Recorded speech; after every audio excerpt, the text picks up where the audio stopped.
मैं आप सबका इस शानदार उपस्थिति के लिए वंदन अभिनंदन और स्वागत करता हूँ। जिस मन से बचपन से अखिलेश जी ने हम सबकी शान सम्मान और मान बढ़ाने की कोशिश की है, हम सभी हमारे सांसद जी ने गोद लिया था, गोद लेकर के भूल गए, गोद लेके गोद कर दिया उन्होंने विकास यहाँ पर। हमारे शिक्षा मंत्रियों को भी धोखा किया उन्होंने। ये हमारे अखिलेश के साथ भी न्याय नहीं किया है।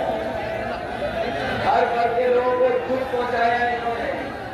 इसलिए मैं जानता हूँ इस बार कन्नौज की सुगंध नकारात्मक राजनीति करने वालों के लिए, नकारात्मक भाषा बोलने वालों के खिलाफ मतदान करने जा रही है। इस चुनाव में नकारात्मक नैरेटिव और नकारात्मक राजनीति करने वालों का सफाया होगा। भैया सफाया करोगे आपको? बहनों के लिए पढ़ाई से लेकर इंडिया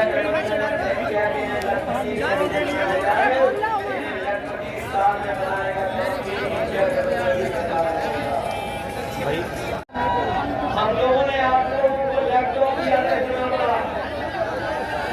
याद है,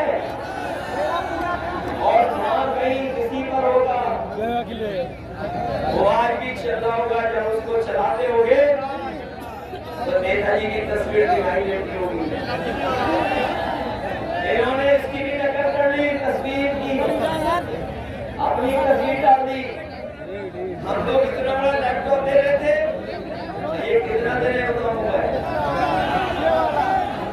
हम लोगों ने तस्वीर डाली तो इन्होंने तस्वीर डाल दी, और ऐसे उंगली घिसते रहो, बताओ चलता है कि नहीं चलता है?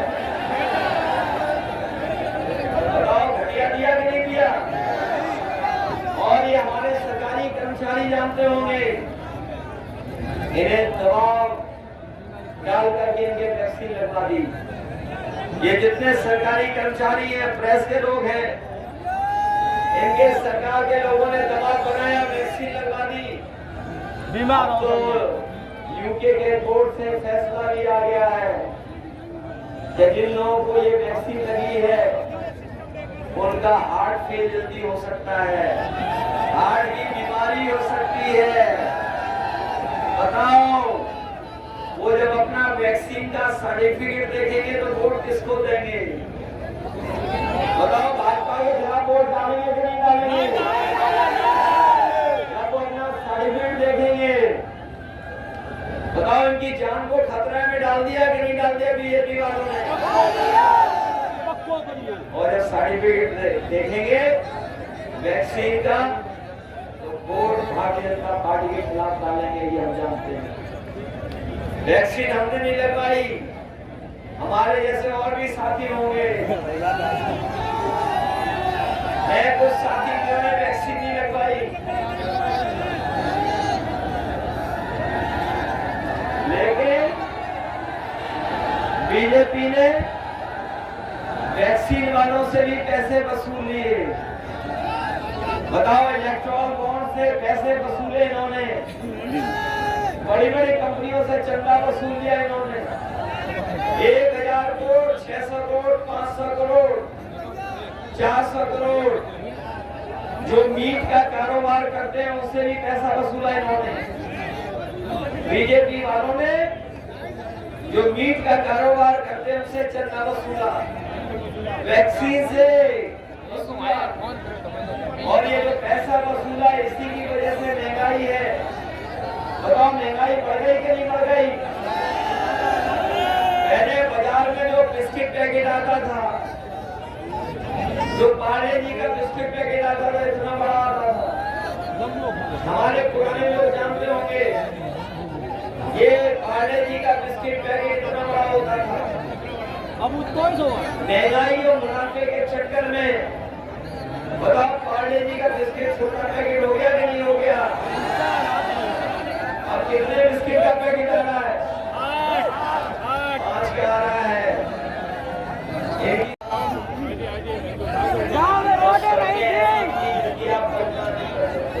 सुरईपुर में मीटिंग हुई थी भैया। ये हमारे बुजुर्ग लोग जानते होंगे, हसेरन, इंद्रगढ़ाना, नादेमो जाना सीधा मिसुरपुर मार्ग दूना। और इस इलाके में जाने में पूरा दिल लग जाता था, एक कोने से दूसरे कोने तक। जब यहाँ के विधायक रहे अनिल पाल जी के पिताजी विजय बहादुर पाल जी, वो जब हमारे साथ चलते थे तो बताते थे कितने दिन उन्होंने भूख हड़ताल की थी। जाने कितने दिन सड़क बनवाने के लिए भूख हड़ताल करनी पड़ती थी, तब भी सड़क नहीं बन रही थी।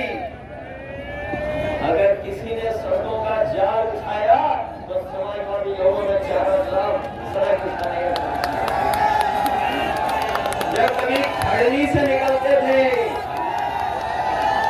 तो बताओ खड़नी में कितने गहरे गड्ढे होते थे। गड्ढों का जाल था, गड्ढों का जाल खड़नी।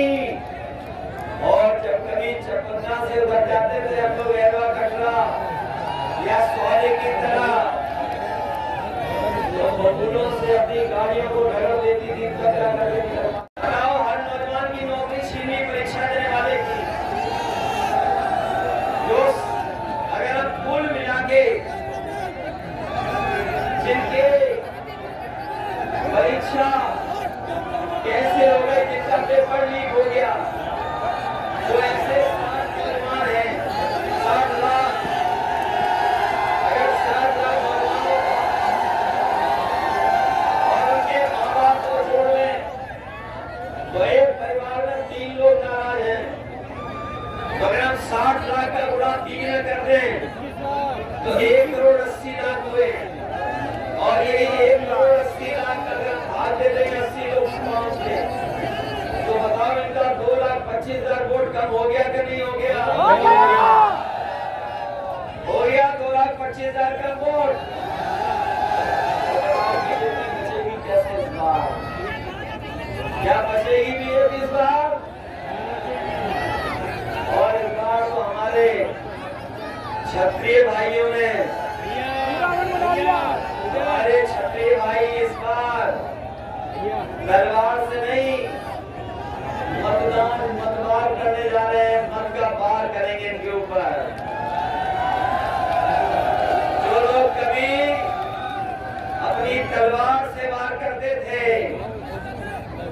इस बार मतदान से वार करेंगे, मतवार होने जा रहा है।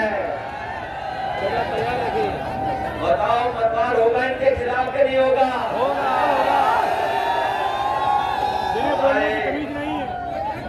मोदी समाज के लोग जो मेहनत करते हैं खेत और हमारे गांव से लेकर के खेती बाड़ी से लेकर के अर्थव्यवस्था को अच्छा बनाते हैं। सोचिए शाम के समय पर बीजेपी के नेता क्या कह रहे थे कि लोधी समाज का वोट तो हम क्या कह रहे थे? शाम होते ही भाषा बदल जाती है। हमें कारण नहीं पता है कि क्यों कारण शाम हो गई भाषा बदल जाती है। तो हमारे लोग इस समाज को क्या अपमानित कर रहे थे? भैया 8 घंटे बत्ती आ रही ग्रामीण में। इनके आपने होर्डिंग देखे? इनके होर्डिंग लगे बड़े बड़े शहरों में। ये जो डबल इंजन की सरकार के होर्डिंग लगे हैं, बड़े बड़े होर्डिंग, और होर्डिंग में देख लो एक इंजन पहले से ही गायब है। और उसका 18 इंजन है, उसको जगह ही नहीं मिली है। उन्होंने पहले ही गायब कर दिया उसको। और जो 18 इंजन का है उसका पुलिस से बहुत पुराना प्रेम है। हमारे पुलिस के भाई भी लोग भी बहुत प्रेम करेंगे उनको इस बार चुनाव में।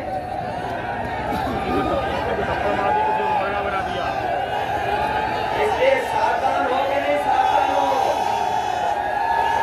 और ये सरकार वाले बताएं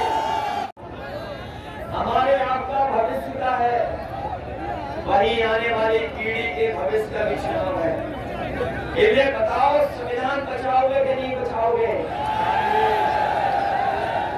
ये जो संविधान बाबा साहब भीमराव अम्बेडकर जी ने दिया हम लोगों को, यही संविधान है जो हमें हक दिलाता है, यही संविधान है जो हमें न्याय दिलाता है, यही संविधान है जो हमारी संजीवनी है, यही संविधान है जो हमारे और आपके बीच में गैर बराबरी खत्म करने के लिए आरक्षण हम लोग को देता है। ये सरकार संविधान को खत्म करना चाहती है, लोकतंत्र को खत्म करना चाहती है, और ये हमारे आपको ये जो एक वोट देने का अधिकार है उसको भी छीनना चाहती है।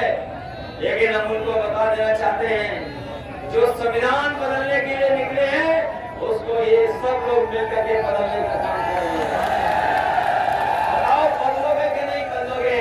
सम्मान नहीं है, ना आपको कोई इसमें सम्मान मिलेगा, ना आपको कोई सुविधा मिलने जा रही है, और अगर शहीद भी होगे तो आपको सम्मान के साथ घर नहीं पहुंचाएंगे। याद होगा आपको, ये नेताजी ने किया था कि अगर कोई जवान शहीद होता था तो उसको सम्मान के साथ उसके घर परिवार तक ला करके उसको सम्मान देते थे। ये नेताजी का फैसला था। आज अग्निवीर अगर कहीं शहीद होगा तो उसको सम्मान नहीं दे रही सरकार। अभी पंजाब का 18 साल का नौजवान अग्निवीर में भर्ती हुआ, शहीद हो गया, उसको घर पहुंचाने के लिए सरकार ने एम्बुलेंस भी नहीं दी, न सम्मान दिया, न घर बार की मदद की, और जो एम्बुलेंस लेके भी आई थी उस प्रकार की एम्बुलेंस नहीं। हम अपने साथियों को कहना चाहते हैं, बड़े बड़े विभाग जो सरकारी हैं उसमें सब नौकरियां आउटसोर्स हो गई है, संविदा पे चली गई, कॉन्ट्रैक्ट पे चली गई, निजी हो गई। और ये जो हमारे आगे बढ़ने वाले कभी कभी आज तो अच्छा सहयोग कर रहे हैं, हमें आपको व्यवस्था में हमारी मदद कर रहे हैं, लेकिन कभी कभी खादी वाले भी हम लोग को डराते हैं। ये लोग भी समझ लें, ये लोग भी समझ लें, अगर बीजेपी की सरकार आ गई तो फौज की भर्ती तो 4 साल की कर दी उन्होंने, इनकी 3 साल की नौकरी हो जाएगी।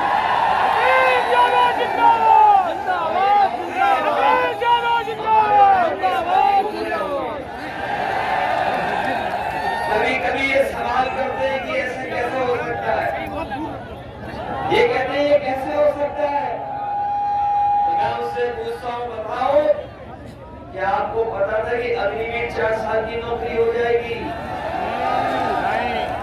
क्या आपको पता था कि बीजेपी के लोग हवाई जहाज भेज देंगे?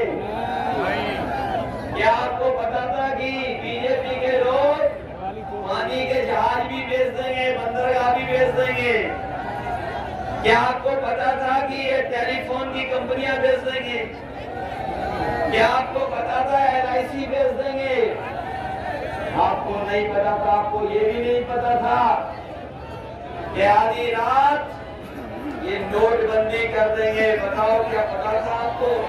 ये नौजवान जो तैयारी कर रहे थे, सालों साल कोचिंग कर रहे थे, बड़ी मेहनत से पढ़ाई कर रहे थे, किराया मांग करके उधार करके पढ़ाई पूरी की, कोचिंग की, और जब परीक्षा लिखी, जब वो परीक्षा दे करके नौजवान घर लौटा तो पता लगा पेपर लीक हो गया, परीक्षा कैंसिल हो गई। इस सरकार में जो भी परीक्षा हुई है सबके पेपर लीक हो गए। बताओ ये सरकार कैसी है जो अपना लीकेज नहीं रोक पा रही है? बताओ पेपर लीक हो रहे कि नहीं हो रहे? ये कैसी सरकार है जो अपना लीकेज नहीं रोक पा रही है, पेपर लीक करा रही है? और केवल पेपर लीक नहीं हुए हैं, बल्कि नौजवान जो हमारा दौड़ के भाग के दिन रात तैयारी करता था फौज की, कि उसको फौज में भर्ती मिल जाएगी, पक्की नौकरी मिलेगी और वर्दी पहनने को मिलेगी, देश की रक्षा करने के लिए चला जाएगा, वो नौकरी भी इन्होंने आधी अधूरी कर दी। ये अग्निवीर वाली नौकरी, ये जो आधी अधूरी नौकरी है, हम समाजवादी लोग और इंडिया गठबंधन के लोग कभी स्वीकार नहीं कर सकते हैं। नौजवानों, सरकार बनेगी, अग्निवीर व्यवस्था हमेशा हमेशा के लिए खत्म हो जाएगी। ये 4 साल की किसान शहीद हो गया। इनकी सरकार में 1000 किसान शहीद हुआ है। हार से किसान की हत्या हुई है। किसानों पे, हम लोगों पे झूठे मुकदमे लगे हैं, लेकिन किसान पीछे नहीं झुका, अपनी एमएसपी की मांग कर रहा है। हम अपने किसान भाइयों को भरोसा दिलाते हैं, समाजवादी पार्टी, इंडिया गठबंधन और कांग्रेस पार्टी ने तय किया है, सरकार बनेगी तो अपने किसानों को एमएसपी का कानूनी अधिकार दिलाने का काम होगा। न केवल किसानों को एमएसपी का कानूनी अधिकार मिलेगा, बल्कि हमारे किसानों का कर्ज भी माफ करने का काम होगा। और कर्ज इसलिए माफ करना चाहते हैं, इन बीजेपी वालों ने उद्योगपतियों का, बड़े बड़े लोगों का तो कर्ज माफ किया, और के 10 साल और लखनऊ के सरकार के 7 साल, बताओ 17 साल का हिसाब देना है कि नहीं देना है? और 17 साल में हमारे किसानों के साथ धोखा किया। किसान भाइयों, देश के प्रधानमंत्री जी आए थे, गंगाज में कई बार आए और कह के गए थे कि हम किसानों की आय दोगुनी कर देंगे। बताओ, गुरसाईगंज में आए थे, पिरवा में आए थे, बताओ हमारे किसान भाइयों, किसी की पैदावार का लाभ, क्या उनकी आय दोगुनी हो गई? आज आय दोगुनी नहीं की थी, उन्होंने काले कानून लाने का काम किया था, और काले कानूनों से हमारे किसान भाइयों की जमीन छीनना चाहते थे। बात सही है। न केवल जमीन छीनना चाहते थे, कब्जा करो तो, बल्कि उनकी पैदावार की लूट करना चाहते थे। हमारे किसान भाई पूरे देश के दिल्ली में बैठ गए, धरना दिया। किसान आंदोलन को रोकने के लिए बीजेपी के लोगों ने आरसीसी की दीवार बनवाई थी, कील लगवाई थी, ट्रैक्टर में कोई डीजल नहीं भरवा सकता था, लेकिन हमारे किसानों ने परवाह नहीं की। दिल्ली सालों साल घेरे रहे और तभी दिल्ली से लौटे थे जब काले कानून वापस हो गए थे। अब इससे तो भारतीय जनता पार्टी का कन्नौज जिले से सफाया होना निश्चित है। मैं देख रहा हूं यहाँ लोगों का समुद्र हमें दिखाई दे रहा है, लोगों का समुद्र दिखाई दे रहा है चारों तरफ। साधन हो नहीं हो, तब भी लोग अपने चले आए समर्थन के लिए। मुझे लगता है कन्नौज के लोग, एक बार कन्नौज के लोग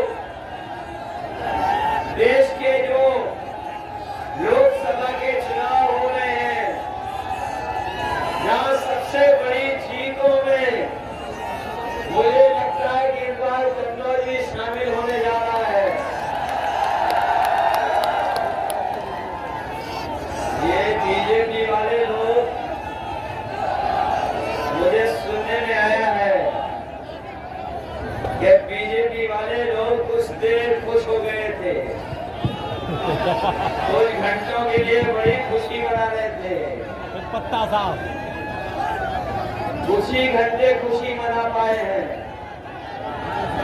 बताओ उनका हाल कैसा है अब?